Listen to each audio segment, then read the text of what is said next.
Chauhan second choice Maranga. माननीय उप मुख्यमंत्री श्री विजय कुमार सिन्हा जी। अध्यक्ष महोदय, पूरा सदन की गरिमा को बढ़ाते हुए सर्वसम्मति से आप में विश्वास व्यक्त किया है और सभी गौरवान्वित हैं कि 7 बार के एक अनुभव की बड़ी किताब, जिनके पास संगठन का, प्रशासन का, शासन का पूरी दक्षता के साथ, पूरी निरपेक्षता के साथ आप निर्वहन करेंगे और बिहार झारखंड दोनों का अनुभव आपके पास है। बिहार की जनता के गांव गलियों के दर्द को भी आपने देखा है और पूरे बिहार की भावनाओं से आप अवगत हैं।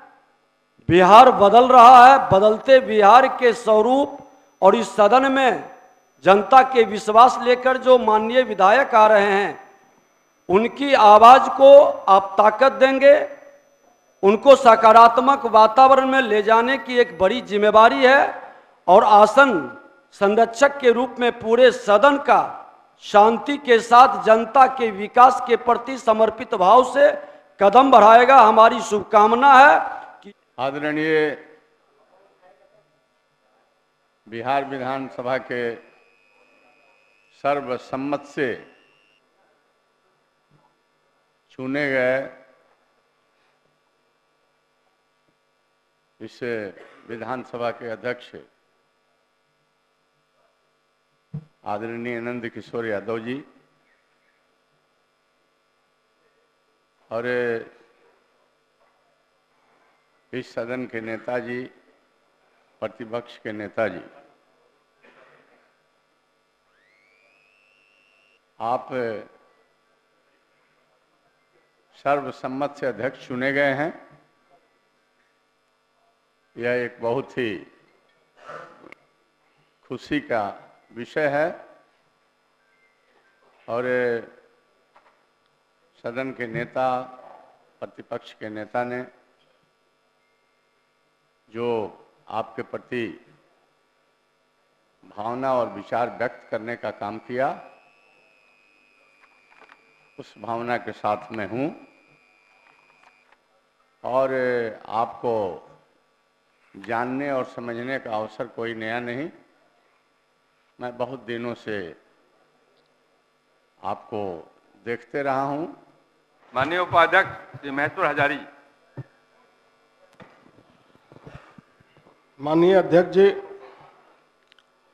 आज सर्वसम्मति से आपका चुनाव है, इसके लिए मैं बधाई देता हूं, धन्यवाद देता हूं और आशा और उम्मीद करता हूं कि सदन की गरिमा जो बिहार की संस्कृति है, बिहार की गरिमा है और पक्ष विपक्ष, चूँकि अध्यक्ष का पद, अध्यक्ष का आसन कस्टोडियन होता है सभी पक्ष और विपक्ष का। मुझे पूरी उम्मीद है कि आपका जो संवैधानिक या पार्लियामेंट्रियन जो ज्ञान है, इतने दिन से जनता की सेवा किए हैं, इतना दिन से सदन में आपको जनता ने भेजने का काम किया है, इसका जो अनुभव है पूरे बिहार को मिलेगा और सदन को मिलेगा और सभी जो पक्ष विपक्ष हैं उसको मान सम्मान मिलने का काम करेगा। मुझे पूरी उम्मीद है। जिस तरह से तो लगता था कि पूरे भारत में यहाँ बिहार के लोगों को सिर्फ मीडिया पर नज़र थी कि क्या होगा नहीं होगा, लेकिन मैं धन्यवाद देना चाहता हूँ हाँ पक्ष के लोग के भी, ना पक्ष के लोग के भी, किस तरह से एक ऐतिहासिक बिहार के गरिमा को पूरे देश में बढ़ाने का काम किया। इसके लिए भी मैं धन्यवाद देता हूँ सभी माननीय सदस्यों को और मुझे पूर्ण उम्मीद है कि आदरणीय नंदकिशोर बाबू की अध्यक्षता में सदन की कार्रवाई पक्ष और विपक्ष सभी को सम्मान मिलेगा और सदन की कार्रवाई सुचारू रूप से चलेगी। इन्हीं चंद शब्दों के साथ शुभकामना सहित मैं अपनी बात समाप्त करता हूं। जय हिंद, जय भारत। माननीय सदस्यगण, मैं आप सभी को मैं हृदय से धन्यवाद देता हूं। आप सभी ने सर्वसम्मति से मुझे अध्यक्ष निर्वाचित किया है, इसके लिए मैं आप सबके प्रति अपनी कृतज्ञता ज्ञापित करता हूं। इस अवसर पर विशेष रूप से मैं भारत के यशस्वी प्रधानमंत्री श्री नरेंद्र मोदी जी, भारत के गृह मंत्री श्री अमित शाह जी, भारतीय जनता पार्टी के राष्ट्रीय अध्यक्ष जेपी नड्डा जी के प्रति भी आभार प्रकट करता हूं। मैं सदन नेता माननीय मुख्यमंत्री श्री नीतीश कुमार जी, माननीय उप मुख्यमंत्री श्री सम्राट चौधरी जी एवं श्री विजय कुमार सिन्हा जी के प्रति भी कृतज्ञता ज्ञापित करता हूं कि उन्होंने मुझे अध्यक्ष बिहार विधानसभा बनाए जाने पर अपनी सहमति दी और मुझे आसन पर बिठाया। मैं माननीय नेता विरोधी दल के प्रति भी आभार प्रकट करता हूं। उन्होंने भी अध्यक्ष बिहार विधानसभा चुने जाने में मेरा समर्थन किया और सर्वसम्मत चुनाव हेतु उन्होंने अपना संकल्प व्यक्त किया, मुझे इस आसन पर बिठाया। वैसे मुझे आपके माताजी और पिताजी के साथ भी काम करने के सदन में मौका मिला है, इसलिए विशेष आभार आपका। मैं सभी दलों के माननीय नेतागण एवं माननीय सदस्यों के प्रति भी आभार प्रकट करता हूं, जिन्होंने सर्वसम्मति से मुझे अध्यक्ष चुना है। माननीय सदस्यगण, लोकतंत्र सामूहिक न्याय निर्णय की एक पद्धति है। विधानसभा यानी विधायी निकाय उस पद्धति के नियामक है। संसदीय प्रणाली में अध्यक्ष विधानसभा इस संस्था के स्वामी नहीं होते, बल्कि वे सदस्यों के संरक्षक होते हैं। विधानसभा का पूरा कार्य प्रक्रिया तथा कार्य संचालन नियमावली के तहत संपन्न की जाती है। भारत के संविधान के अनुच्छेद 208 के तहत 21 दिसंबर 1965 को इसी विधानसभा के द्वारा यह नियमावली अडॉप्ट की गई थी और 1 जनवरी 1966 से यह लागू है। कालक्रम में इस नियमावली में कई संशोधन हुए और आज संविधान के दायरे में इसी नियमावली के आधार पर अध्यक्ष इस आसन पर बैठकर सभा का संचालन करते हैं। सच पूछिए तो यह नियमावली हम सबके लिए गीता के समान है। आप जानते ही हैं कि मुझे या इस आसन पर बैठने वाले किसी भी सदस्य को इस नियमावली के अनुकूल ही अपने को सीमित रखना अनिवार्य होता है। हम सब लोग किसी न किसी दल से जुड़े हैं।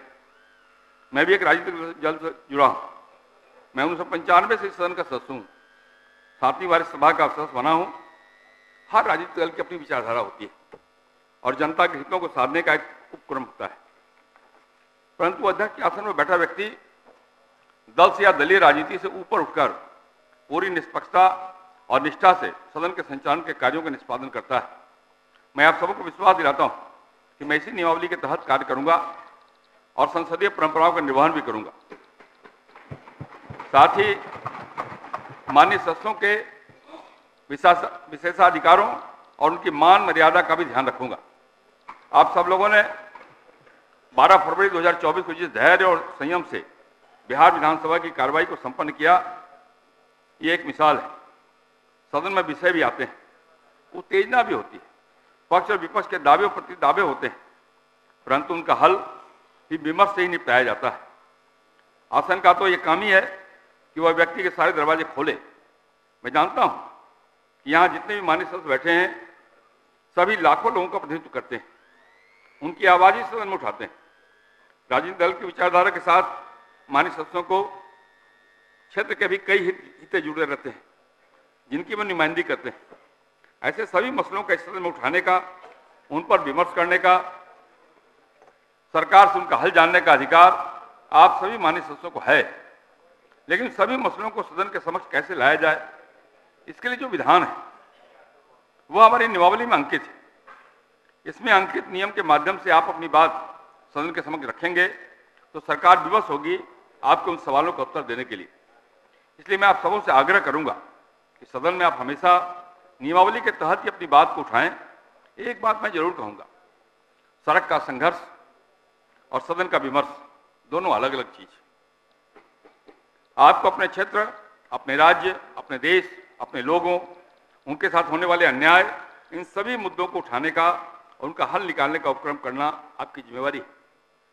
मैं सरकार का मंत्री भी रहा हूं, मैं नेता विरोधी दल भी रहा हूं, मैं एक माननीय सदस्य के रूप में भी यहाँ 10 साल रहा हूं, बिहार विधानसभा के समितियों का सभापति भी रहा हूं। मैंने इन सब चीजों को देखा है बड़े गौर से और मुझे लगता है कि केवल 4 लोग सदन में हैं जो इधर उधर बैठे हैं तीनों जगह। उसमें अवध बिहारी चौधरी जी हैं, विजय चौधरी जी हैं और विजय सिन्हा जी। बाकी लोगों को तीनों स्थान में बैठने का अवसर नहीं मिला है। लेकिन मेरा जो अनुभव है, विशेष करके जो हमारे नए माननीय सदस्य हैं, पहली बार दूसरी बार जीत के आए, उनके लिए मुझे लगता है कि थोड़ा हमें अध्ययन भी करना चाहिए, पढ़ना भी चाहिए। पढ़ने का मतलब केवल ये नहीं कि केवल किताब पढ़ना चाहिए। अध्ययन का मेरा अर्थ ये है कि सबको उन समस्याओं एवं उनके निवारण के लिए सरकार की नीतियों का भी अध्ययन करना चाहिए। उन नीतियों के अनुपालन में जो अवरोध है, उस अवरोध को कैसे नियम और कानून से दूर किया जाए, इसके लिए कैसे नए कानून बनाए जाएं, कैसे नए नियम बनाए जाएं, इसका भी अध्ययन करना चाहिए, ताकि हम जनता के हितों को अधिक से अधिक साध सकते हैं। इस शासन की सबसे बड़ी विशेषता अगर कोई है तो वो है तटस्थता और वह है निष्पक्षता। मैं अंतिम प्रयास करूंगा कि इसका अनुपालन करूं। मैं आपको विश्वास दिलाता हूं, पक्ष हो या विपक्ष, किसी को शिकायत का मौका नहीं दूंगा। यह मेरे लिए तो गर्व का क्षण है, परंतु साथ ही यह न्यायपूर्ण सेवा की चुनौती भी है। इस शासन का पदनाम बड़ा विचित्र है। इस शासन का पदनाम स्पीकर है, लेकिन उसको कम बोलना है, नहीं बोलना है, बोलना आपको है, लेकिन स्पीकर मैं। फिर भी मैं प्रयास करूंगा कि मैं आपकी आवाज बनूं। यह सदन इस बात का गवाह है कि विमर्श के दौरान कभी कभी तनावपूर्ण स्थिति भी पैदा हुई है। मैंने देखा है 28-29 साल में, 28 साल में, तो कभी शेरो शायरी और हंसी मजाक का भी दौर चला है। सौहार्दपूर्ण वातावरण में सदन की कार्रवाई चले, ये केवल अध्यक्ष नहीं, हम सबकी जिम्मेवारी है। और आज जिस माहौल में आप बैठे हैं, जिस माहौल में आप चर्चा कर रहे हैं, तो मुझे 2 पंक्ति याद आ रही है। उस पंक्ति को कहा कि मैं अपनी बात समाप्त करूंगा। कल न हम होंगे न गिला होंगे, कल न हम होंगे न गिला होगा, सिर्फ सिमटी हुई यादों का सिलसिला होगा। कल न हम होंगे न गिला होगा, सिर्फ सिमटी हुई यादों का सिलसिला होगा। जो लम्हे हैं चलो हंसकर बिता लें, जाने कल जिंदगी का क्या फैसला होगा। फिर से एक बार आप सबका पुनः हार्दिक आभार। भारत माता की जय। मनोरमा ग्रुप, जो सोचता है वो करता है। चौहान सेकेंड चॉइस, हमारे यहाँ फाइनेंस से खींचा हुआ अच्छा कंडीशन में सभी प्रकार के सेकेंड हैंड गाड़ियाँ खरीदने के लिए संपर्क करें। NH31 bypass road, Maranga, Purnia. Mobile number 7903138860। ये तेरी तालाब वाली फिशिंग क्या? कंपटीशन की तैयारी तालाब वाली फिशिंग ही तो है। जॉब्स कम, एप्लीकेंट ज्यादा। क्या हुआ, मिर्ची लगी? हाँ? अगर लाइव बनानी है ना, तो मेरी तरह अरीना एनिमेशन से स्किल ले और ज्वाइन कर एनिमेशन और VFX इंडस्ट्री। अगर जॉब्स के लिए कहीं कंपटीशन नहीं है, तो वो है मीडिया और एंटरटेनमेंट इंडस्ट्री, और उसके लिए बेस्ट प्रिपेयर करता है अरीना एनिमेशन। अरीना एनिमेशन, अब सेटल हो जाओ। Chauhan second choice, near Maranga, Purnia. Om coaching centre, Khiru Chowk, Purnia.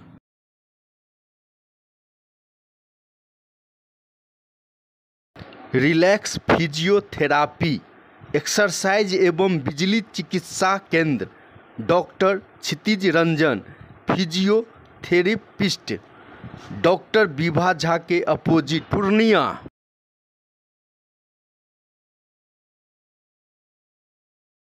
नमस्कार, हम अहाँ सबके रवि सुधा चौधरी, बॉलीवुड एक्टर और प्रोड्यूसर। हम मिथिला खबर देखे वाला सब दर्शक की अनुरोध करैछ कि अहाँ सब ई चैनल के सब्सक्राइब करू, लाइक करू और ढेर सारा प्यार दू।